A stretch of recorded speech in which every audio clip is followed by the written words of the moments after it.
is Ahmed, and for as long as I can remember, my life has been rooted in the teachings of Islam. I was born into a devout family where faith wasn't just a part of life, it was the foundation of everything we did. 5 times a day, I would bow in prayer, reciting the verses of the Quran with reverence. The mosque was my sanctuary, a place where I sought peace and guidance.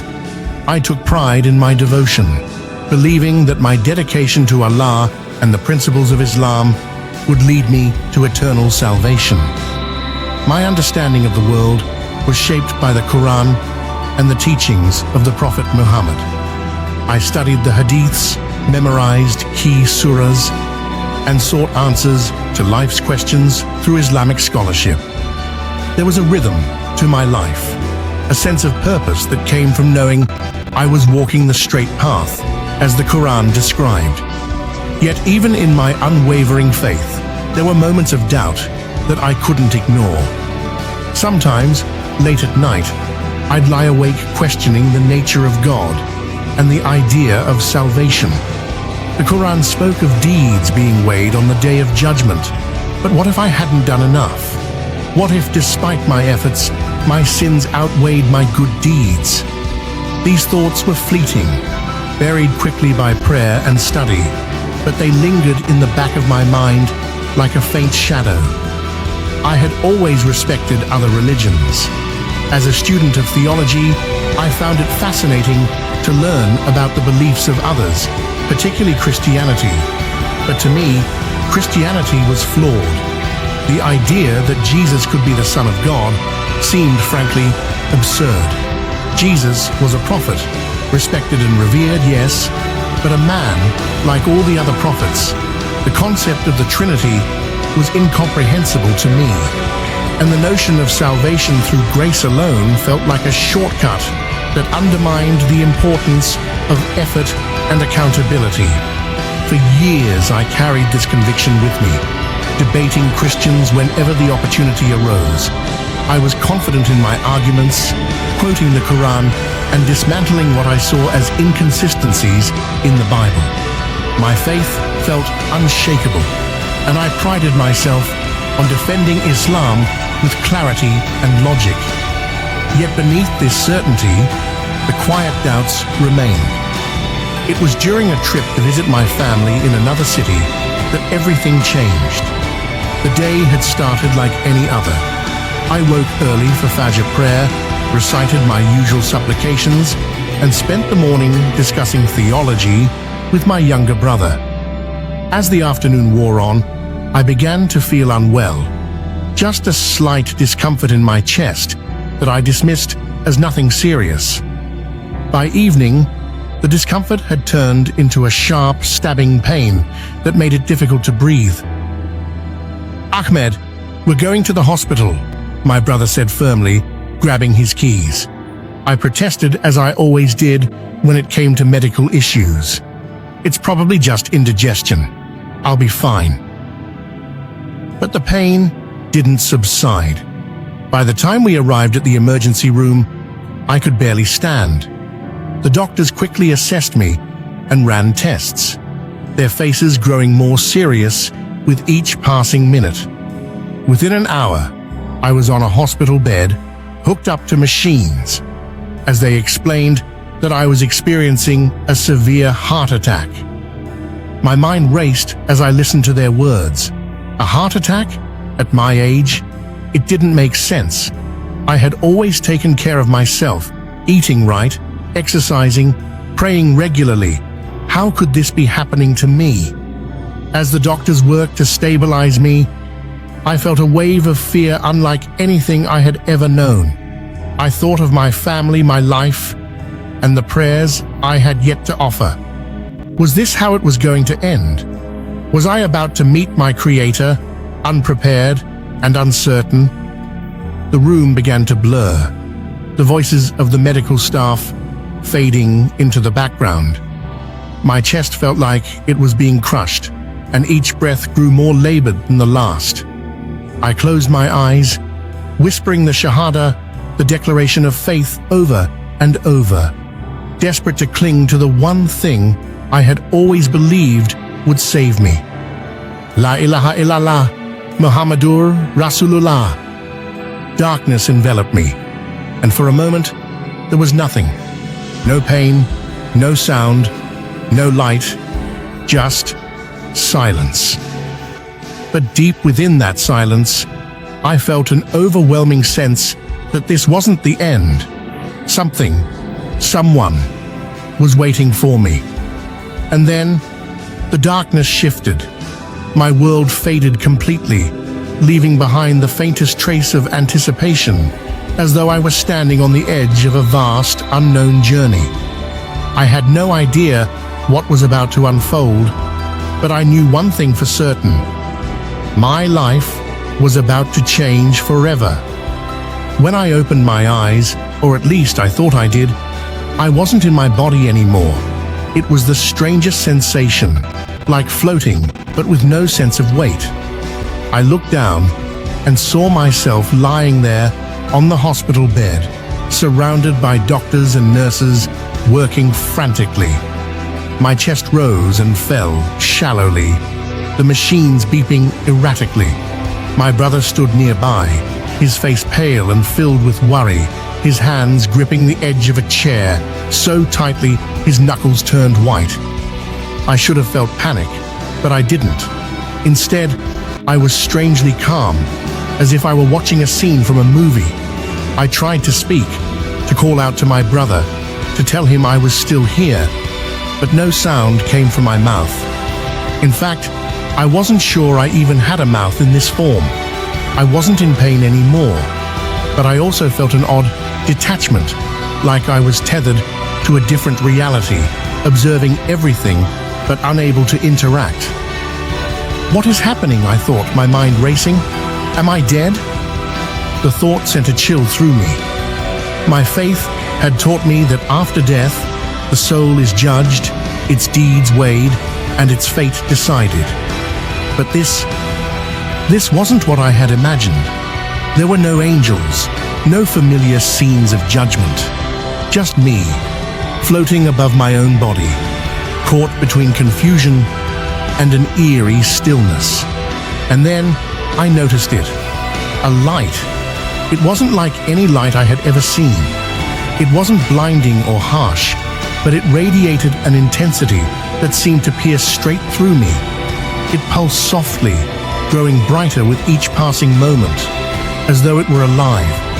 The light wasn't coming from the hospital room. It was somewhere beyond, distant yet incredibly close. I felt its pull immediately, an irresistible draw that seemed to reach deep into the core of whatever I was now. I hesitated, unsure of what to do. Every instinct told me to resist, to stay rooted to the reality I knew. But the light had a magnetism that was impossible to ignore. It wasn't just a visual phenomenon. It was a presence. It seemed to call to me, not with words, but with a feeling so profound I couldn't put it into context. The room around me began to fade. The sounds of the monitors, the voices of the doctors, even the sight of my brother. It all started to dissolve, replaced by a vast, all-encompassing brightness. I felt as though I were being pulled through a tunnel, the light growing closer and closer. At first, I tried to resist, but I quickly realized it was futile. The pull wasn't forceful or violent. It was gentle, yet utterly undeniable. As I moved toward the light, I began to feel something new. Warmth. Not the kind of warmth you get from sitting in the sun, but a deep, soul-penetrating warmth that seemed to fill every part of me.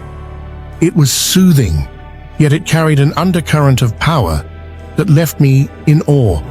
The light wasn't just something to be seen. It was something to be felt, something alive. What is this? I asked myself, though the question felt insignificant in the presence of the light. Where am I going? A part of me felt trepidation, a fear of the unknown that gripped my mind. I had been taught all my life to believe in certain things, to trust in the Quran and the teachings of Islam. This wasn't part of any scripture I had studied. The light didn't fit into my understanding of what was supposed to happen after death, and that scared me. But there was another part of me, one that couldn't deny the pull of the light. It wasn't just calling to me, it was inviting me. And deep down, I knew this was no ordinary experience. This was something divine, something that would shatter everything I thought I knew. I moved closer, and the warmth grew stronger. The light seemed to envelop me, and for the first time, I felt something else: peace. It was unlike anything I had ever experienced, even in my most fervent prayers or moments of clarity during meditation. It was complete, all-encompassing, as though every worry, every doubt, every fear had been stripped away. Yet as peaceful as it was, I couldn't shake the feeling that something profound was about to happen. This wasn't just an experience, it was a moment of reckoning, a turning point in my very existence. The light wasn't just a destination, it was a doorway, and I was about to step through. I hesitated for a brief moment, hovering at the edge of the light. I felt unworthy, unprepared. What lay beyond? What was waiting for me? But the light seemed to answer my unspoken questions with its presence, reassuring me without words. With a deep breath, or what felt like one, I stepped into the light. And in that moment, I knew that everything was about to change. As I stepped fully into the light, everything around me transformed. The warmth I had felt before now wrapped around me completely, filling me with a sense of peace that was both overwhelming and humbling. The brightness was no longer just light, it was alive, vibrant, and pulsating with power. I felt as though I was standing in the presence of something infinitely greater than myself, something beyond comprehension. And then I saw him. At first, it was difficult to make sense of what I was seeing. A figure emerged from the brilliance of the light, radiating a presence so powerful and majestic that I was immediately struck by a profound sense of awe. He stepped closer, and as he did, I felt waves of love and compassion washing over me. It wasn't just an emotion, it was as though the very essence of love was emanating from him, surrounding and filling me. Who are you? I managed to ask, though the words felt small and inadequate in the enormity of the moment. He looked at me with eyes that seemed to see straight through me, into my heart, my soul, and every hidden corner of my being. His gaze was not condemning, but deeply understanding, as though he knew everything about me, yet still loved me completely. "I am Jesus," he said. The words hit me like a thunderbolt. Jesus? My mind raced, trying to process what was happening. As a Muslim, I had always believed in Jesus as a prophet, a great prophet even, but nothing more.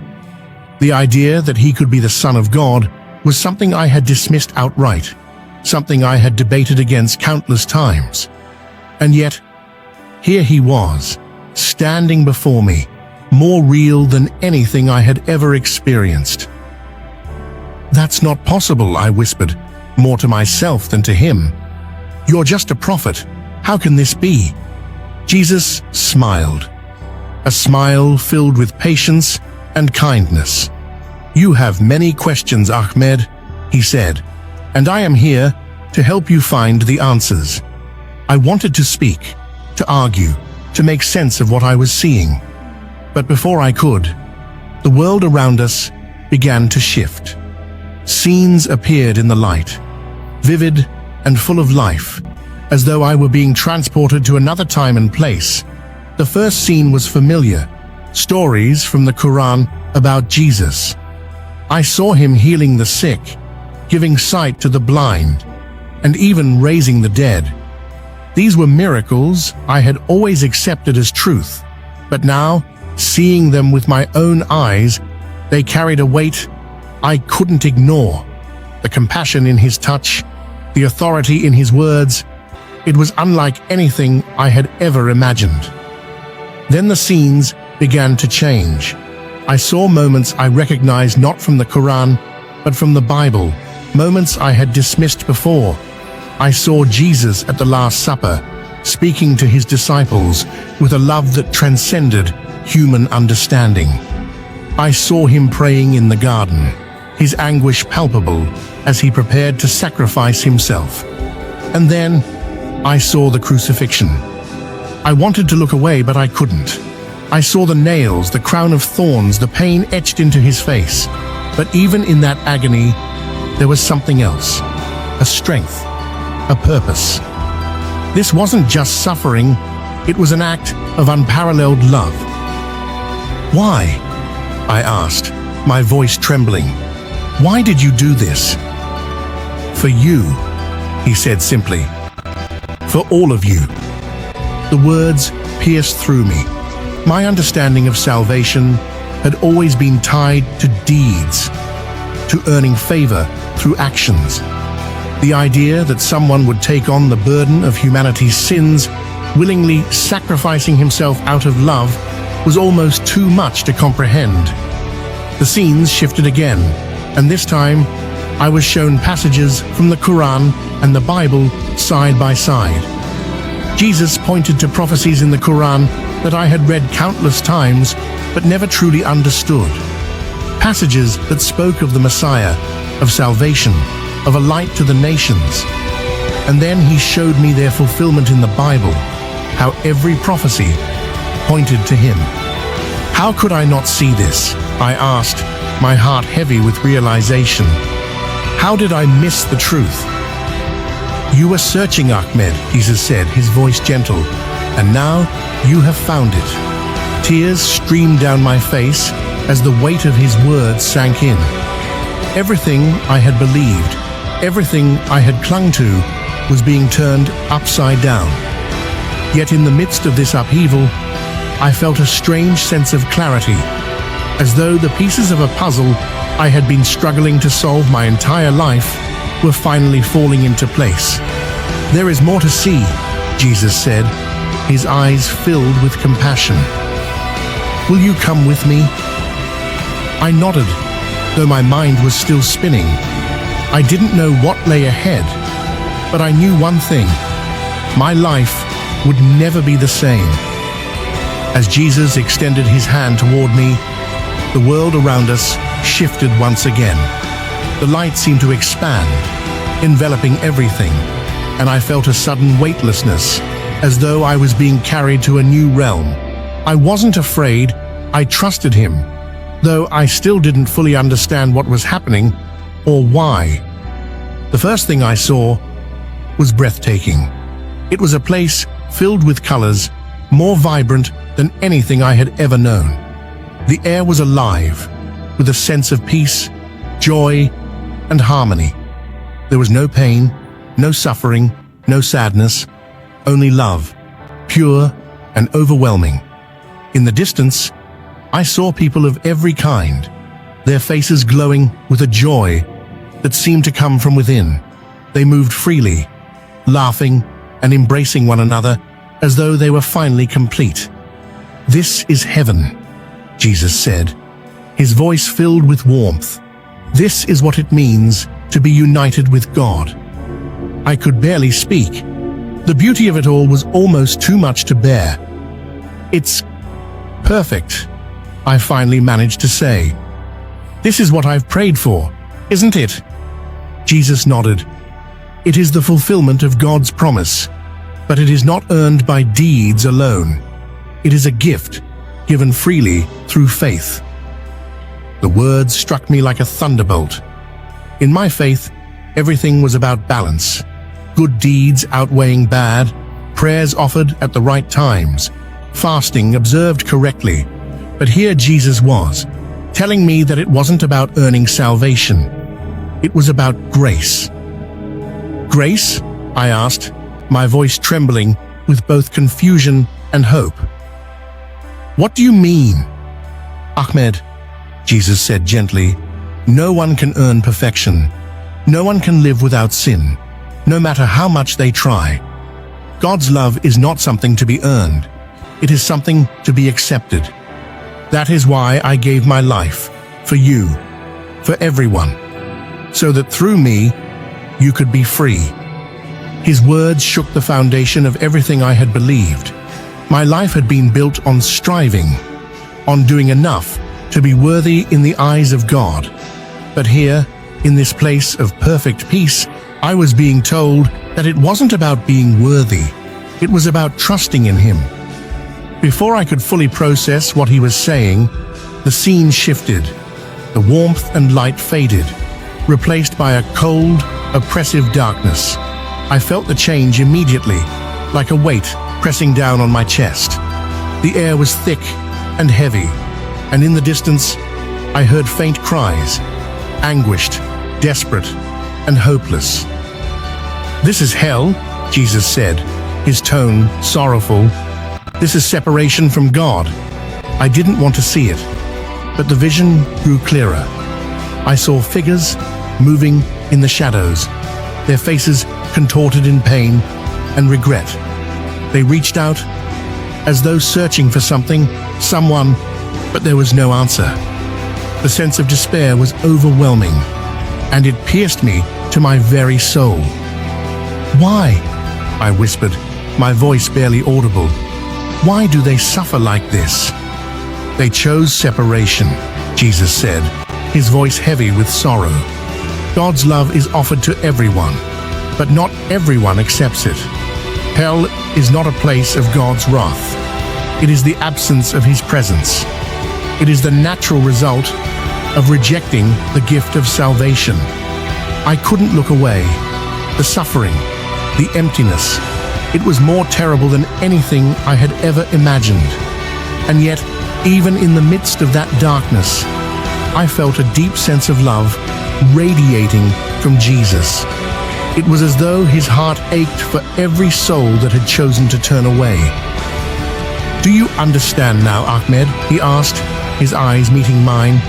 "The choices you make in life matter, not because of what you can earn, but because of the relationship you choose to have with God."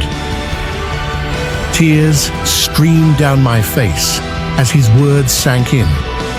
I had spent my life striving, praying, fasting, and doing everything I could to be good enough. But here, in the presence of Jesus, I realized that all He wanted was my heart. "Ahmed," he said, his voice soft but firm, "will you accept my gift? Will you trust me to lead you to the Father?" I hesitated, not out of doubt, but out of the weight of the moment. Everything I had ever believed, everything I had ever lived for, was being called into question. But deep down, I knew the truth. I could feel it in every part of me. "Yes," I said finally, my voice breaking. "I trust you."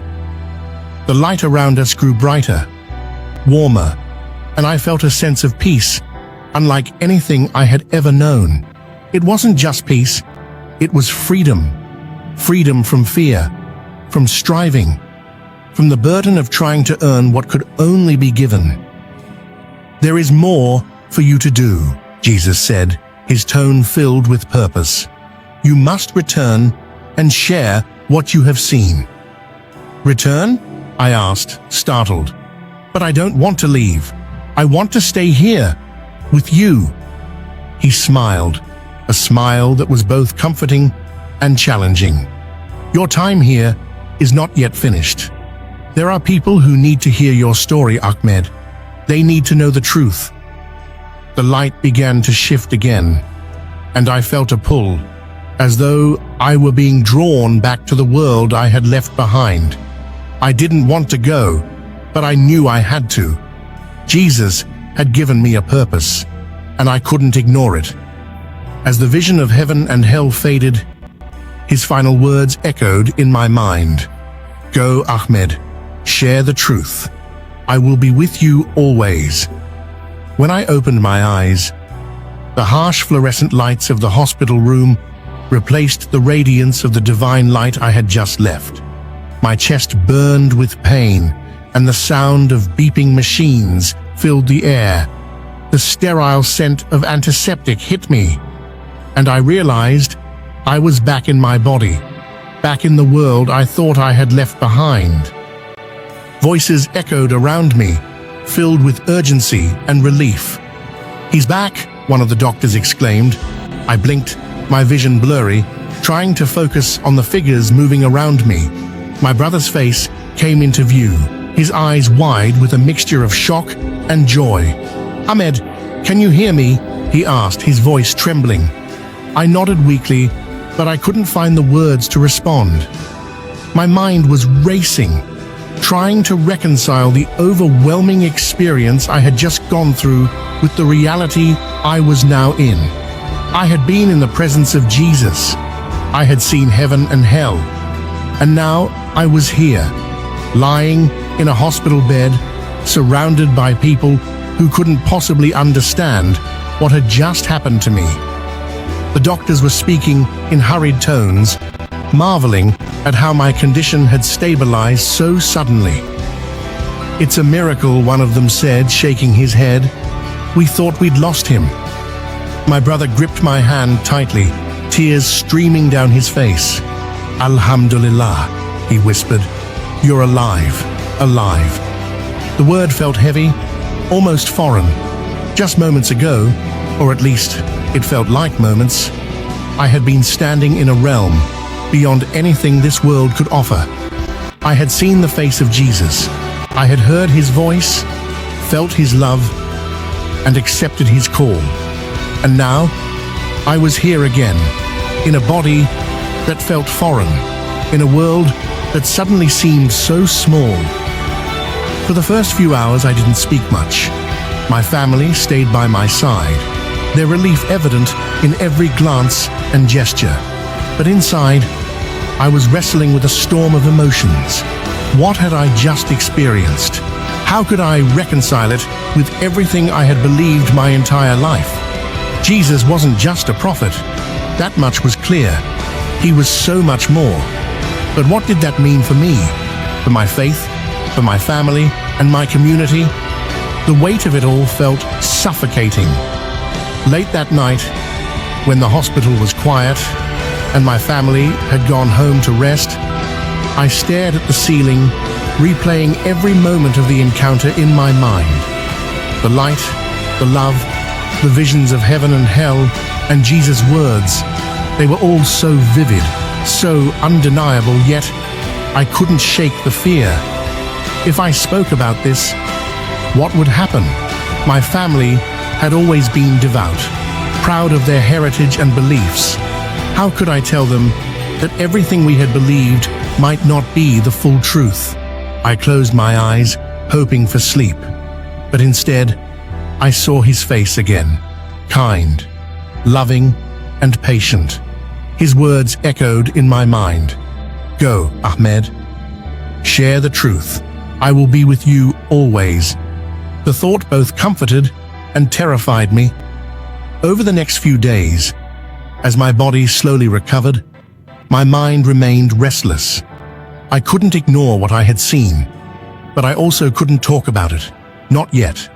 I needed answers, clarity, something to help me make sense of it all.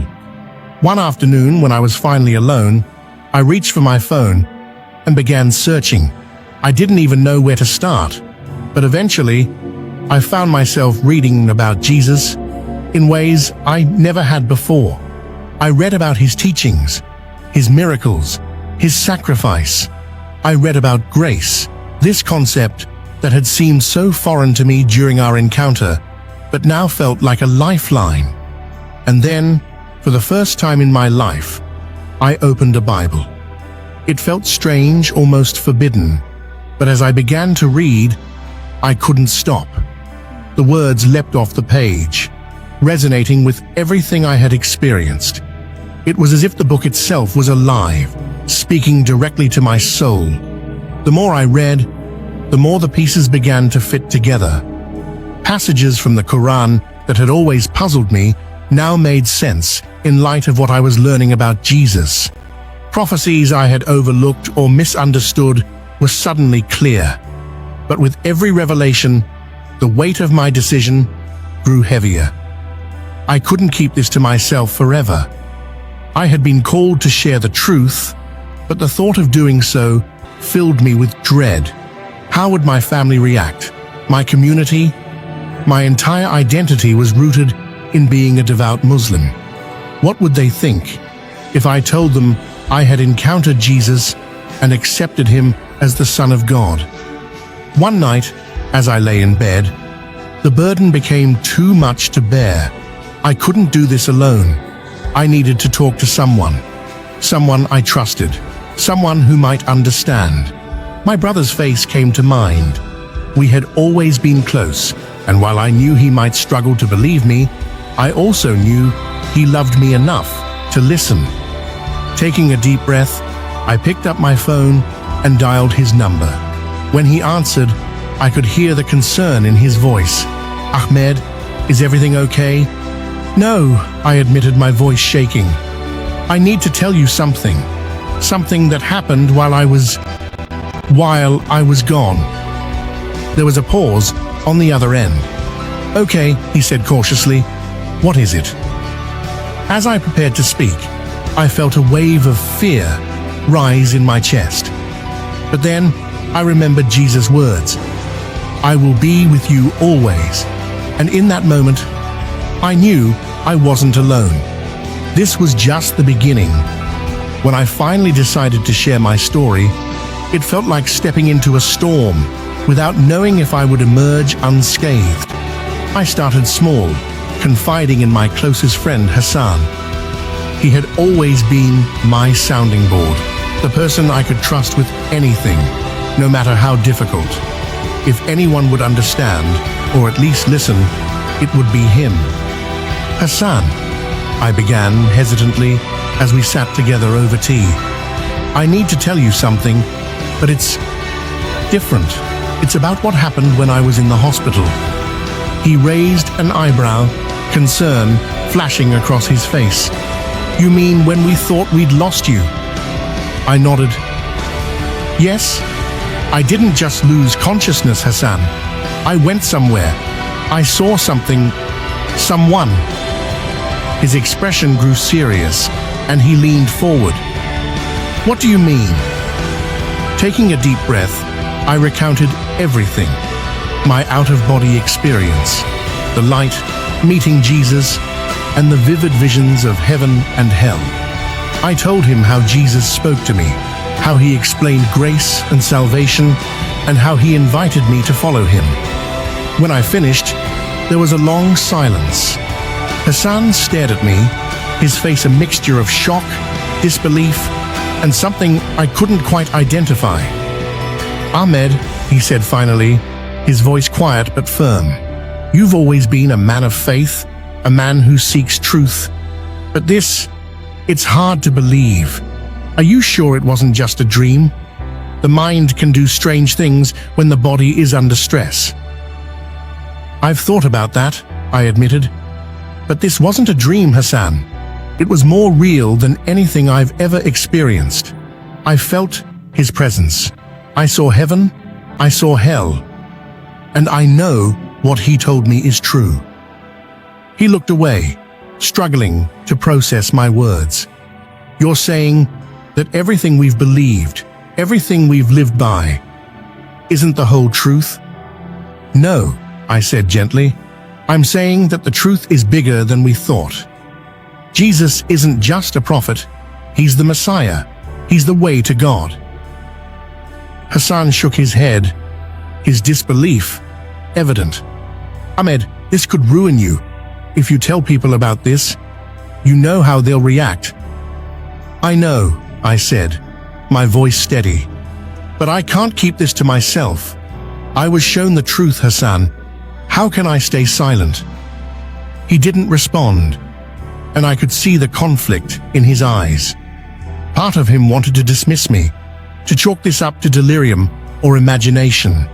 But another part of him, the part that knew me deeply, was listening, considering, and perhaps even questioning. Over the next few days, I shared my story with a few others, people I trusted, people who knew my heart. Some reacted like Hassan, with skepticism mixed with concern. Others were outright dismissive, unwilling to entertain the idea that I could have encountered Jesus. But a few listened with an open mind, asking questions, curious about what I had experienced. One of those was an older man from our community, someone I had always admired for his wisdom and gentleness. When I told him my story, he didn't interrupt or argue. Instead, he said, "Ahmed, truth has a way of finding us, even when we're not looking for it. Perhaps this is God's way of opening a new path for you." His words gave me courage. If even one person could see the sincerity in my heart, maybe others would too. I knew I couldn't stop there. Jesus had told me to share the truth, and I felt a growing conviction that I needed to do so publicly, no matter the cost. It wasn't about me, it was about him, about the message he had entrusted to me. So one evening, I stood before a small gathering of people, family, friends, and a few curious strangers. My heart pounded as I began to speak, but I felt a steadying presence, as though Jesus himself was standing beside me. "I know many of you will find this hard to believe," I said, my voice shaking but determined. "But I must tell you what happened to me. When I was at the brink of death, I encountered Jesus. He showed me the truth about God, about heaven and hell, and about grace, and he called me to share this with you." The room was silent, the weight of my words hanging heavy in the air. I saw a range of reactions: shock, confusion, curiosity, and even anger. But I pressed on, sharing every detail of my experience, every revelation, and every truth I had learned. When I finished, some people walked out, their faces closed off. Others stayed, their expressions thoughtful, as though they were wrestling with something deep within. And a few approached me, their eyes filled with questions. "Do you really believe this?" one man asked, his tone skeptical but not dismissive. "I don't just believe it," I said. "I know it, and I hope you'll seek the truth for yourself." Over time, I began to find ways to bridge the gap between my Islamic upbringing and my newfound faith in Jesus. I spoke about the shared values of love, compassion, and devotion to God. I showed how the prophecies in the Quran pointed to Jesus and how his message fulfilled the promises of God. My goal wasn't to tear down anyone's beliefs, but to open their hearts to the possibility of something greater. The more I shared, the more I saw lives being touched. Some people were moved to explore the Bible for the first time, while others began to question the rigidity of their own perspectives. And through it all, I felt Jesus guiding me, giving me the words to say and the strength to keep going. But I knew the journey wasn't over. There was still more to do, more people to reach, and more challenges to face. And as I prepared to take the next step, I prayed for courage, knowing that my testimony could inspire others, but also bring me face to face with rejection and loss. Yet, in the depths of my heart, I knew one thing for certain: I wasn't alone. Jesus was with me, just as he had promised. And that truth was enough to carry me forward. As I stepped fully into my new life with Jesus, I felt a sense of peace I had never known before. For so long, my faith had been about striving, praying the right way, fasting the right way, doing enough to tip the scales of righteousness in my favor. But now, I understood that it wasn't about what I could do. It was about what Jesus had already done. Accepting him as my Savior wasn't an easy decision, but it was the most freeing one I had ever made. For the first time, I felt complete.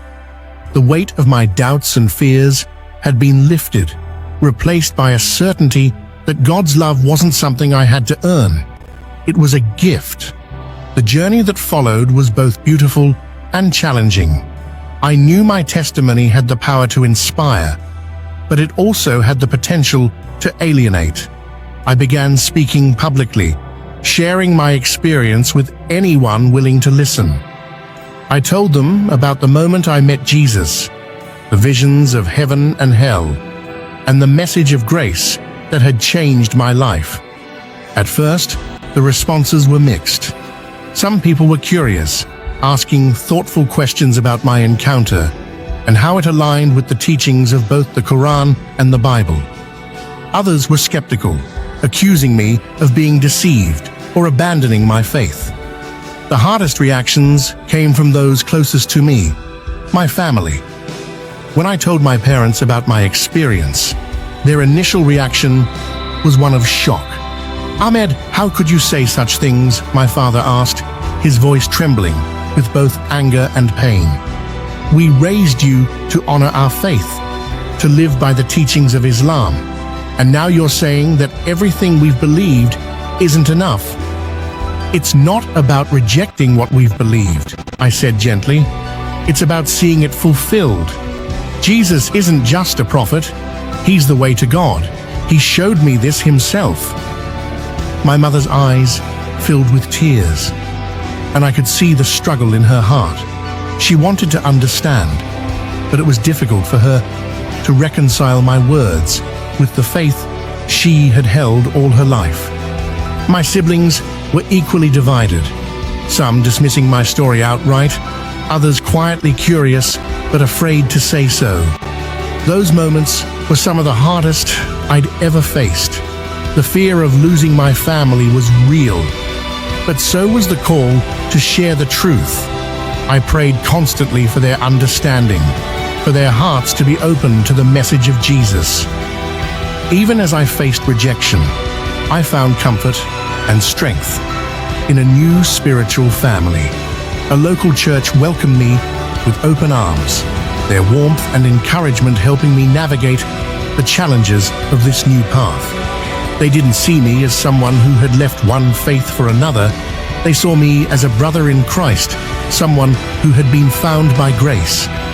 In those early days, I also began connecting with others who had experienced similar journeys. Former Muslims, Christians with Muslim backgrounds, and people from all walks of life who had encountered Jesus in profound ways. Their stories encouraged me, showing me that I wasn't alone in this transformation. As I continued to share my testimony, I began to see lives being changed. People who had once been indifferent to faith started asking questions. Others who had been rigid in their beliefs began to consider the possibility that Jesus was more than a prophet. And some, like me, took the leap of faith to accept him as their savior. One of the most powerful moments came when my younger brother, who had initially dismissed my story, came to me late one night. "Ahmed," he said quietly, "I've been thinking about what you said, about Jesus, about grace. I don't know if I believe it yet, but I want to learn more." Tears filled my eyes as I hugged him. "That's all I ask," I said. "Seek the truth. Jesus will meet you there." As my journey continued, I found ways to use my unique background to build bridges between Islam and Christianity. I spoke about the shared values of love, devotion, and the pursuit of truth. I highlighted the prophecies and teachings in the Quran that pointed to Jesus as the Messiah, showing how the two faiths were connected in ways many had never considered. But I also made it clear that the message of Jesus went beyond religion. It was about relationship, a personal connection with God, made possible through his sacrifice. It was about grace, forgiveness, and love that surpassed anything I had ever known. Looking back, I see how God used every part of my life, my upbringing, my doubts, even my struggles, to prepare me for this mission. The journey hasn't been easy, but it's been worth it.